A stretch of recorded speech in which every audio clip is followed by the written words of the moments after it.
now I can walk in the anointing and authority that God has given me without any fear. And he began to say, wake up, speak over some things in your life. A lot of us sit here and we don't know who we are.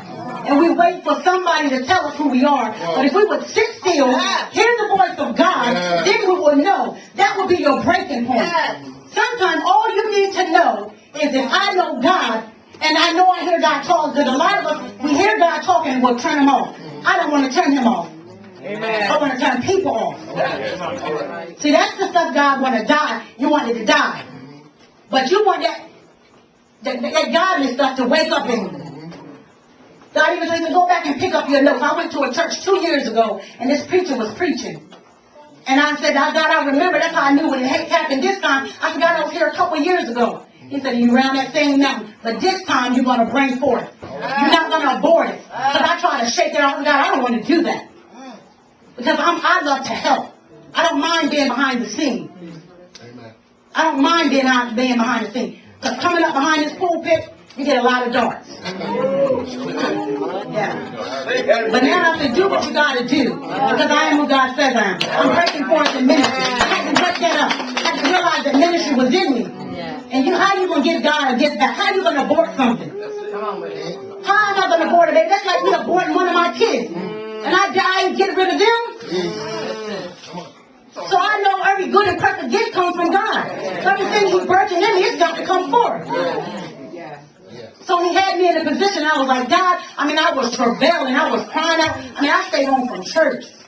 But God never left me. Still trying to figure out. And when I was at that church a couple years ago, and God said, pick up them notes that you copy. That's why I ask any of y'all, if you don't take notes, I ask that you take notes. I encourage you to take notes. Thanks, baby bro. Because I went and I picked them notes up from 2 years ago from this pastor.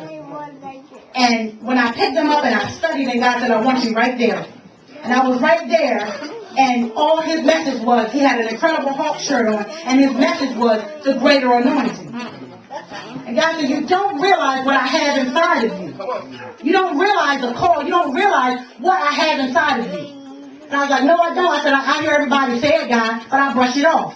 He said, well, now I'm talking to you.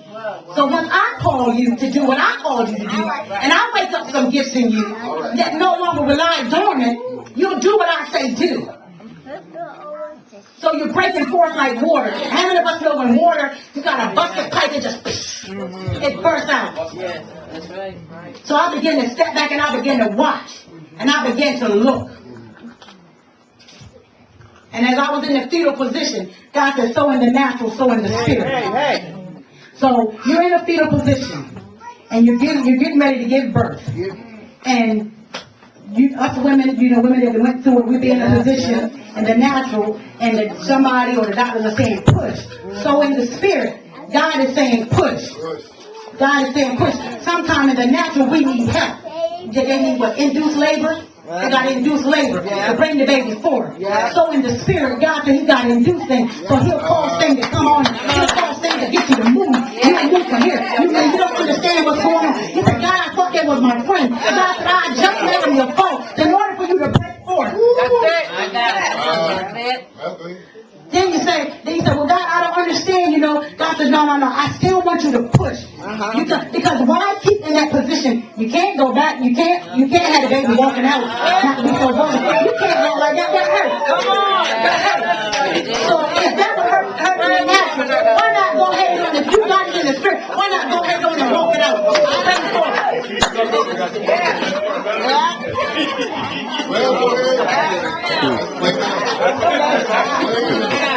So you just as well go ahead on, stop murmuring and complaining as Elder said, and do what God said do. Give birth to that baby, bring it forth. Because one thing you do, we say, well, God, trials and tribulations, everything that can happen. I was like, God, I don't understand this. But then I remembered I'd been there before. And God said, yeah, you've been here before, but this time I'm going to do something different. I'm going to wake up everything that's in you. I'm going to wake up all that, and I'm going to get rid of some of that dead stuff. Some of that stuff that the man wants to hold on to. But I declare on today, God says, get rid of the old. Pray for it. Start prophesying over your own self. Stop sitting and wait for somebody to say who you are when you already heard God's voice. When he said you're the man and the women of God. Why sit and wait? Come on. And you act like you got, I got to wait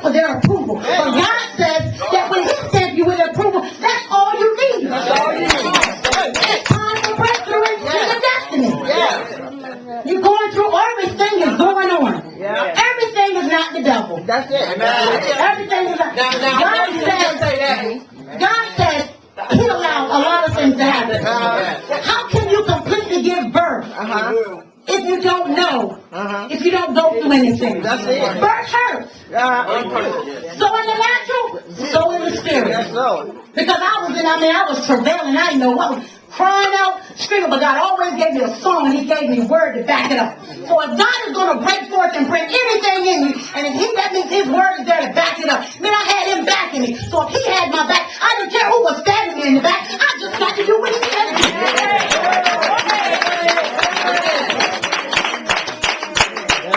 Because notice, if the nights go in, it pushes you closer to God. But you can run to God. You can run to God. Because I'm going to trust God. Proverbs 3 and 5. Trust in the Lord with all thine heart. Lean not to thy own understanding. That's when we mess up our finite mind. It's time to break through to our destiny. And before you break through your destiny, you got to wake up some things spiritually. That's why the enemy do come and say, the enemy don't mess with no junk. So I had to realize I'm getting test after test, and still, God said, stop getting mad with my people. Because I was high, I'd get mad down and stand. Stop getting mad with my people. God permitted it. He gave the devil permission. So since he gave him permission, God said, then that let me know, God said, you can go through it. God said, I built you. Let me get it down because he gave it to you. God said, and I'll be going back and forth in my notes.